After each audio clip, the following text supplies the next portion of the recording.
Ipinagdarasal din ng isa sa mga naging leading lady ni Dolphy na si Agot Isidro ang paggaling ng Comedy King. Ang writer at director naman na si Cesar Cosme nagkwento kung paano nakatrabaho si Pidol. May report si Aubrey Carampel. Minsan nang nakasama ni Agot Isidro sa pelikulang The Best in the West Part 2 noong 1996, ang Comedy King na si Dolphy. At sa madalas nilang naging pag-uusap ni Pidol, wala nga raw siyang masasabi kundi puro paghanga. Kaya naman nalungkot si Agot nang malamang nasa kritikal na kondisyon ang Comedy King.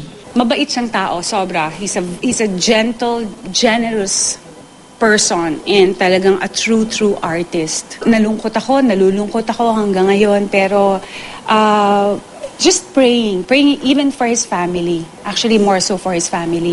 Ilang linggo lang daw ang nakakalipas nang huli niyang makausap ang partner ni Dolphy na si Jaja. Ayos naman si Shasha. She's strong.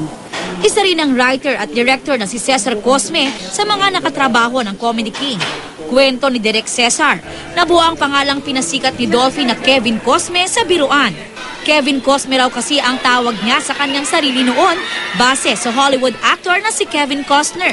Hiniram ito ng writers ng Home Along the Riles para ipangalan sa character ni Dolphy. Yung mga writers ng Home Along, ng mga kaibigan ko, sabi na, hiramin namin yung pangalan na pinakwela mo. So, alam ni Mang Dolphy, pag pumupunta ako sa studio niya, dumadalaw ako.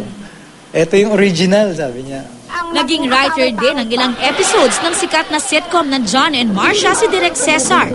Hindi raw talaga matatawaran ang angking galing ni Dolphy pagdating sa comedy. As a comedian, genius yun.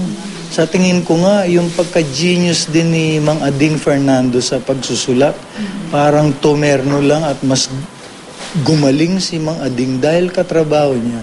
Isa ring genius na si Mang Dolphy. Bawa ko sa kanya, hindi lang sa comedy, sa bait.